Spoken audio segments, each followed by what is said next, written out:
ଏବେ ଯେନେତିର ଅବସ୍ଥା ଠିକ୍ ଅଛି। ଇନକ୍ଲୋଜରରେ ରଖା ହେଇଛି। ମୁଁ ଆଗରୁ ବି କହିଛି ଆପଣମାନଙ୍କୁ ଏବେ ଆମର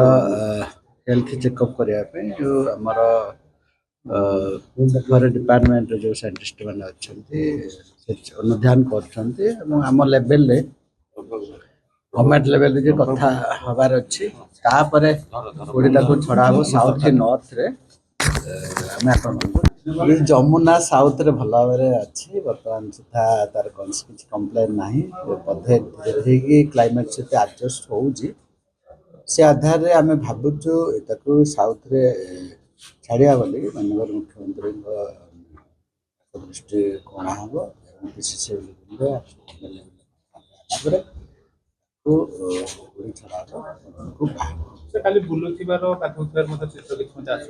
ସୁନ୍ଦର ସେ ଯାହା ଆକ୍ଟିଭିଟିଜ୍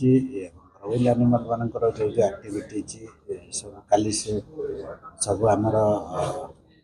ପିସିସିଏଫ୍ ସେଠି ଅଛନ୍ତି ସରି ଆସିସିଏଫ୍ ଅଛନ୍ତି ଅନ୍ୟାନ୍ୟ ଡିଏଫ୍ଓ ମାନେ ବି ଅଛନ୍ତି ଅନୁଧ୍ୟାନ କରୁଛନ୍ତି ସେ ଆସିକି ବୁଲାବୁଲି ଆରାମସେ କରୁଛି ସେ ତାର ଜଳ କ୍ରୀଡ଼ା ବି କରିଛି ଗାଧେଇଛି ବୁଲାବୁଲି କରିଛି ଖାଇଛି ତ ପରବର୍ତ୍ତୀ ସମୟରେ ଆମେ ଦେଖିବା ଅନୁଧ୍ୟାନ କରିକି ଏନ୍ଟିସିର ଆମେ ବି ଆଉ ଟିକେ ତାଙ୍କ ପରାମର୍ଶ ନେବା ଏବଂ ଆମ ଷ୍ଟେଟ୍ ଯେଉଁ ଅଛନ୍ତି ଆମର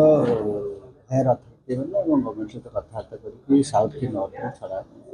ସାର୍ ବର୍ତ୍ତମାନ ପିକନିକ୍ ସ୍ପଟ୍ ଯୋଉଟା ଡବ୍ଲ୍ୟୁବିଆର ବିଭିନ୍ନ ପିକନିକ୍ ସ୍ପଟ୍ ଅଛି ପୁଲିସ ଜଗିବା ପାଇଁ କିଛି ମଧୁଆଙ୍କୁ ପୁଲିସ ଜଗିବା ପାଇଁ ବ୍ୟବସ୍ଥା କରାଯାଇଛି। ସେଇଟା ପରିବେଶକୁ ଆଧାର କରିକି ବିଭିନ୍ନ ଡିଏଫ୍ଓ ମାନଙ୍କୁ ଆମେ କହିଛେ ଯଦି ଆମର ଯେମିତି ରାମତୀର୍ଥ ସିମିଂ ପାର୍କ ଭିତରେ ପିକନିକ୍ କରିବା ପାଇଁ ଆମେ ମନା କରୁଛେ ମେନ୍ ଜାଗା ସବୁ ଅଛି ସେଇଟା ଛାଡ଼ିକି ଅନ୍ୟାନ୍ୟ ପିକନିକ୍ କରୁଛନ୍ତି ଲୋକମାନେ କିଛି ତ ରେଷ୍ଟ୍ରିକ୍ସନ୍ ନାହିଁ କିନ୍ତୁ କୋର୍ ଏରିଆ ଭିତରେ ଆମର ଆଲାଉ। Thank you.